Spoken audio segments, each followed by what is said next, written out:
Bismillahirrahmanirrahim. Assalamualaikum warahmatullahi wabarakatuh. InsyaAllah pada hari ini kita akan sambung untuk sifat wajib bagi Allah. Sifat wujud dan juga sifat qidam kita telah pelajari sebelum ini. Jadi kita akan tengok untuk sifat baqa'. Di akhir pelajaran ini murid-murid dapat menyatakan pengertian sifat baqa', menyebut hukum beriman kepada sifat baqa', membaca dalil nakli dan akli sifat baqa', menyatakan kesan mempercayai Allah SWT bersifat baqa'. Apa sifat baqa' ni? Inilah Allah wujud, qidam, baqa'. Baqa' bermaksud kekal, iaitu Allah ni kekal. Kekal tidak akan tamat sampai bila, iaitu kekal. Allah kekal. Dan seterusnya, Allah tidak akan binasa. Lawan kekal adalah binasa dan lawan baqa' adalah fana. Fana, iaitu Allah tidak akan binasa. Ini ada contoh Masjid Baitur Rahman, iaitu Bandar Aceh. Ingat tak? Dalam perkongsian kita sebelum ni, saya ada ceritakan mengenai tsunami. Jadi di sini adalah gambar awal ataupun asal gambar Masjid Baitur Aceh, Masjid Baitur Rahman Bandar Aceh. Inilah gambarnya. Dan tsunami terjadi di daerah di Bandar Aceh ni. Iaitu berlaku gegaran di dalam dasar laut sehingga menyebabkan ombak menjadi kuatlah, sehingga mengakibatkan terjadinya tsunami. Dan gegaran tsunami itu bukan hanya terkesan kepada Bandar Aceh saja, tetapi melibatkan sampai kepada Somalia tu, nampak Somalia, sampai ke Sri Lanka, sampai ke Thailand dan Malaysia pun terkena, iaitu daerah Kedah, Perlis, Pulau Pinang, Perak, semua terkenalah. Terengganu semua terkena. Tetapi yang paling teruk adalah kawasan Bandar Aceh dan Indonesia ni. Jadi siapa yang nak tahu lagi kisah ni, boleh carilah. Ni dah boleh cari lagi ataupun lihatlah apakah yang terjadi semasa berlakunya tsunami pada tahun bila tu, saya tak pasti. Inilah contohnya. Inilah gambar-gambar yang menunjukkan suasana ketika berlakunya tsunami itu. Nampak? Bandar tersebut. Tinggal macam inilah ni gambarnya. Tetapi masjid tadi masih ada. Seluruh kawasan hancur, dihanyutkan oleh ombak air. Ini berlaku ni lah, gegaran semualah. Tetapi tengok yang gambar ni, yang bawah sekali, yang nombor 4 ni. Masjid saja yang tinggal, kawasan semua adalah semua telah hancur, semua telah dibawa arus air. Jadi daripada kisah tadi kita dapat lihat, Allah berhak untuk Allah berkuasa lah. Tidak ada yang boleh melawan kekuasaan Allah. Jika Allah kata Allah nak tinggal masjid saja yang kekal, yang lain hancur boleh. Itu kuasa Allah. Dan Allah sendiri bersifat baqa', bersifat kekal. Baqa' artinya kekal, iaitu Allah SWT wajib bersifat baqa' dan tiada kesudahan baginya.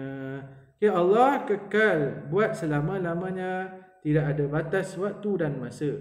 Kita sebagai manusia wajib percaya bahawa Allah SWT kekal selama-lamanya dan tidak akan binasa. Kita kena percayalah. Jadi bila kita percaya, hukum mempercayai sifat baqa' adalah wajib.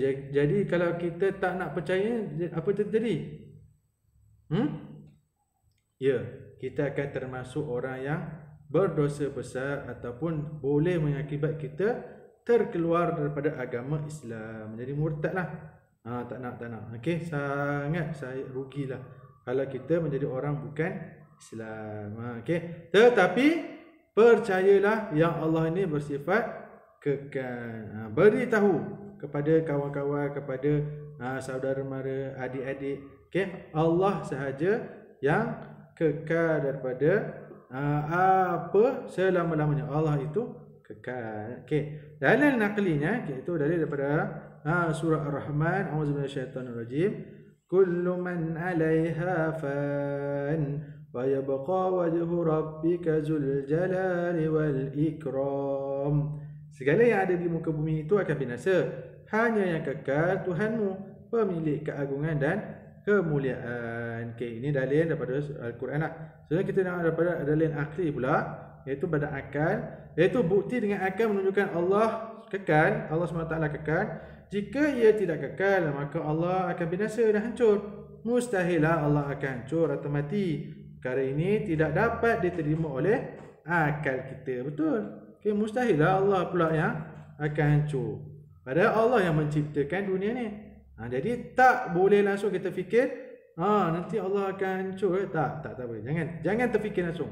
Okay? Kalau terfikir, buang jauh-jauh. Okay? Senang terus ingat dalam fikiran kita Allah itu kekal, tamat dah, itu sahaja. Boleh? Okey. Jadi makhluk ni semua bersifat binasa. Macam Ustaz pernah cerita dah. Okay, bangunan, jalan raya, kereta, rumah, pokok, semualah akan hancur. Okey. Kita tengok dulu kitaran hidup manusia ni. Okay, Allah cipta manusia ni dah cantik dah. Bermula daripada seorang bayi. Okay, tak ada yang lahir terus besar, tak ada. Tak ada lagi ibu dah lahir terus dah masuk tadika. Dia mesti jadi seorang bayi. Okay, bayi perempuan ke bayi lelaki ke, mesti jadi bayi. Lepas tu membesar menjadi kanak-kanak, membesar menjadi remaja, membesar lagi menjadi dewasa, membesar lagi menjadi golongan tua, dan terus kepada waktu kematian kita. Itulah menunjukkan yang kita ini manusia yang tidak bersifat kekal. Okay? Kita juga akan binasa. Okay? Nampak tak? Itulah kitaran hidup manusia. Faham? Okay? Juga kesan mempercayai sifat baqa'. Yang pertama, mengakui keagungan Allah SWT, tidak berasa sombong sesama manusia, dan juga kita dapat meningkatkan amalan mulia kita. Okay? Jadilah orang yang baik itu je. Faham? Janganlah kita jadi orang yang sombong. Kalau kita dah rasa hebat, janganlah kita fikir kita hebat, Allah lagi hebat. Okay? Kalau kata kita ni nak kekal selama-lamanya, boleh ke? Tak boleh, sebab kita hanyalah manusia yang lemah. Okey, sampai di sini sahaja. Jadi untuk sifat baqa' ni Ustaz nak murid-murid kena tahulah. Jika ada yang perkara yang masih lagi murid-murid tak faham, okey, boleh tonton semula video ni, dan percayalah. Yang penting hafalkan dalil tadi surah apa. Okey, kedua, apa maksud baqa'. Yang ketiga, apa sifat mustahil bagi Allah. Lawan bagi baqa' tadi apa? Mustahil. Ingat balik. Baqa' kekal, mustahil apa? Fana, binasa. Faham? Okey, itu sahaja. Jadi, baik, seterusnya kita akan sambung lagi dengan sifat seterusnya, iaitu sifat qiyamuhu binafsihi. Okey, apa yang dimaksudkan dengan sifat qiyamuhu binafsihi ni? Iaitu kita terus, iaitu Allah SWT bersifat berdiri dengan sendirinya. Qiyamuhu binafsihi. Okey, apa benda tu? Nanti kita akan tengok. Pertama, pada akhir pelajaran ini, murid-murid dapat menyatakan pengertian qiyamuhu binafsihi. Kedua, menyebut hukum beriman kepada sifat qiyamuhu binafsihi, membaca dalil naqli dan pengertian Allah bersifat qiyamuhu binafsihi. Dan yang terakhir, menyatakan kesan mempercayai Allah bersifat qiyamuhu binafsihi. Inilah qiyamuhu binafsihi, wujud qidam baqa', mukhalafatu lil hawadis, dan juga qiyamuhu binafsihi. Okey, apa maksud tadi qiyamu binafsih tadi? Ingat tak? Bagus. Berdiri dengan sendiri. Apa berdiri dengan sendiri tu? Okey, qiyamu binafsih artinya Allah SWT berdiri dengan sendirinya. Jadi Allah SWT ni mengatur perjalanan alam ni dengan sendirinya lah. Tidak ada yang tidak ada yang memaksa Allah buat sesuatu untuk alam ini. Okey, contoh macam ni. Sekarang hujan ke cerah? Macam sekarang Ustaz sekarang tengah cerah lah. Okey. Siapa yang buat cerah ni? Siang ni, siapa yang buat siang ni? Ya, betul, Allah. Okey. Dan bila Allah yang buat siang, okey, ini adalah aturan Allah sendiri. Okey, tidak ada yang memaksa untuk Allah buat sekarang ni mesti siang, tak ada. Sekarang ni mesti malam, tak ada. Kan? Manusia kena, kita kena. Pagi mesti kena, malam mesti kena tidur. Tak boleh tak tidur. Okey, pagi bangun. Kita mesti hari ni kena makan. Hari ni kena bercakap, hari ni kena berjalan. Okey? Manusia berbeza. Allah tak. Okey, Allah buat semua ni dengan kehendak Allah sendiri. Dan juga semuanya adalah dengan kuasa Allah sendiri. Okey, tidak ada yang membantu ataupun tidak ada yang Allah minta bantuan, tak ada. Okey, semuanya dengan Allah sendiri. Faham? Okey, baik, tak apa, kita tengok dulu. Okey, sifat wajib bagi Allah iaitu qiyamu binafsih, iaitu berdiri dengan sendirinya, tetapi lawannya adalah qiyamuhu bi ghairihi, berdiri dengan yang lain. Okey, dan Allah tak akan, mustahil berdiri dengan yang lain. Faham? Okey, contohlah macam Allah nak manusia bekerja waktu siang. Okey? Tetapi untuk yang bagikan jadi siang ni gunakan kuasa daripada matahari, contoh pancaran matahari. Okey? Sebenarnya pancaran matahari itu pun adalah izin Allah juga. Bukan daripada yang lain.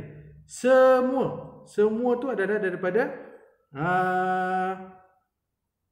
semua ni adalah di bawah aturan Allah sendiri. Tidak ada yang lain.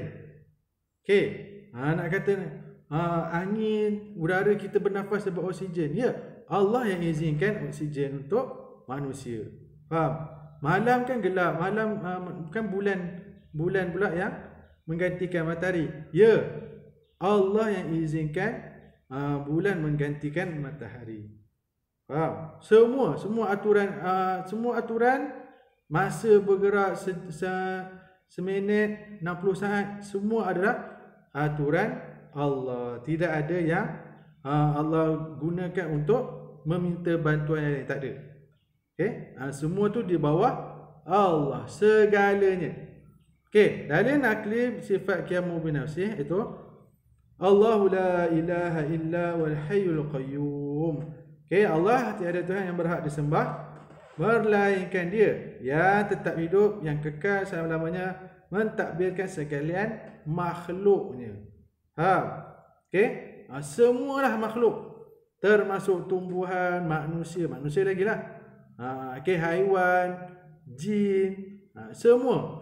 Okey, jadi semua tu di bawah pentadbiran Allah Subhanahu Wa Taala. Malaikat, syaitan, pokok-pokok, okey, haiwan, segala binatang, okey, manusia, baby, yang kanak-kanak, yang remaja, yang dewasa, yang tua, yang dah meninggal, segalanya di bawah pentadbiran Allah. Okey, dan Allah tak memerlukan apa-apa bantuan daripada mana-mana pun, apa saja pun, untuk mentadbir alam ni. Tak perlu.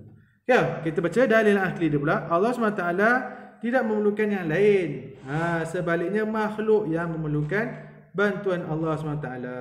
Okey, tanpa bantuan Allah ni SWT, tanpa bantuan Allah SWT yang menjadikan sistem kitaran hidup antara manusia, haiwan dan tumbuh-tumbuhan, pasti manusia tidak dapat bernafas dan makan dengan sempurna.